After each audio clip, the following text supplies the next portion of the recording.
If you're having a hard time quitting porn, it's probably because you believe one or more of these destructive lies. Lies are where porn keeps its power over us. These lies tell us that porn isn't that bad, or that porn can help us, or that we can stop whenever we want to. But if you can expose these lies for what they are, then all of a sudden they don't have as much power over you anymore.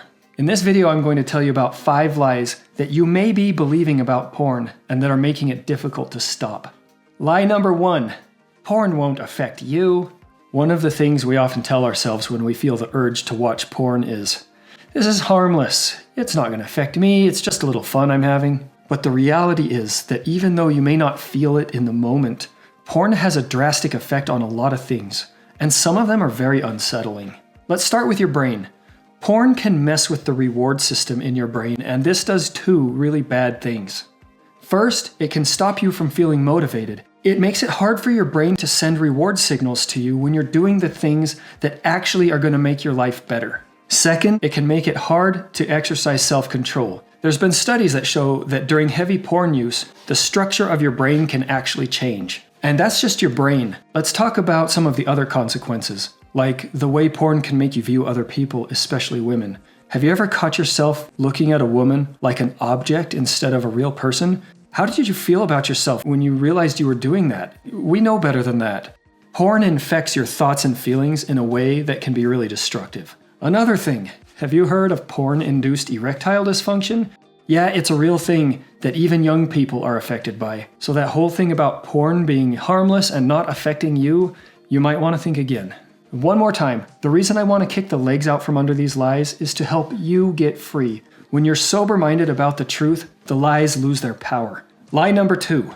Porn is good for sex education. I hear this one, and this is a sneaky lie because it seems like it could be true.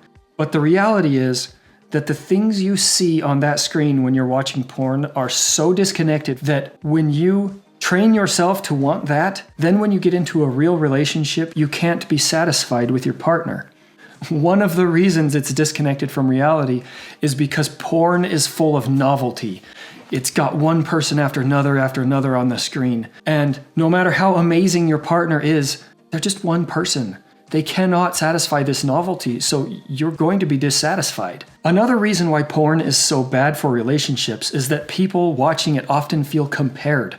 Porn can be devastating to relationships. In fact, over half of divorces now cite pornography usage as one of the reasons for the divorce. Porn is so bad for relationships that using it for sex education is just silly, because there's a good chance you won't be having sex at all. Lie number 3, I'll quit when I'm married. I hear this one a lot. It's kind of connected to the last lie we talked about relationships, and it's also really sneaky because it seems like it could be true. You think, well, I'll be with somebody, I'll be having sex, and so I won't need porn anymore, right?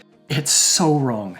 The truth is, it just doesn't work this way. If you've trained yourself to turn to porn when you're feeling stressed or bored or lonely or anything, in other words, when you're feeling uncomfortable, then getting to know somebody and learning to work together with this person is difficult and rough. If you've trained yourself to turn to porn in those moments, you're going to look at porn more when you're married, and that often happens. People don't quit porn when they get married. In fact, the spouse eventually finds out about it and feels devastated and betrayed, rightfully so. Betrayed not only by the porn, but even worse, by the sneakiness and the lies and the trying to cover it up. It is a betrayal to a marriage, and if you're not married yet, quit now. And if you are in a serious relationship, you need to come clean, because if you don't, the secret's gonna come out. Okay, lie number 4.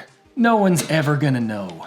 I hear this one, maybe we've told it to ourselves many times, and it's complete baloney.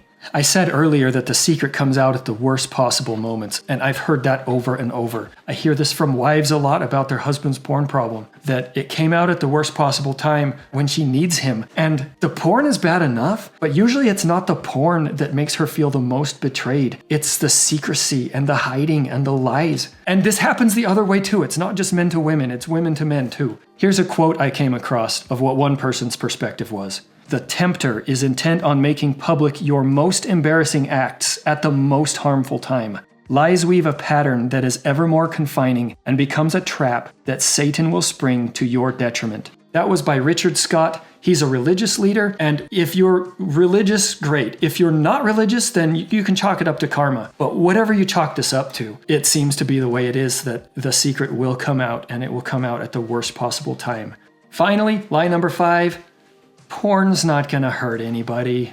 Besides divorce, we hear about extreme cases where porn leads to child abuse, it leads to people spending time in jail, it leads to infidelity and prostitution, and it's absolutely true. Porn leads many people down these absolutely terrible paths. It doesn't lead everyone down those kinds of paths, but it does lead everyone down to less of a good life than they could have had. I talked to a PhD psychologist about this, and he said that while your marriage could have been a 10, if you've got porn going on, a 7 is the best it's going to be. I personally started Ever Accountable because I believe that every single one of us has something beautiful and great about us, something that we can give, something we can live and contribute. And we're not going to get there if we've got some stupid porn problem that's holding us back. If you watch porn on a smartphone, the biggest single thing you can do right now to get porn out of your life is to get accountability software. My team has built Ever Accountable. That's accountability software that runs on there. It really works because it sends reports to somebody that you care about, and they see what you've been looking at. And the fact that the secrecy is gone is a huge motivation to stop looking at porn. You can do this. You can get porn out of your life, and I promise you, it's so worth it. You will be so glad that you did. You got this.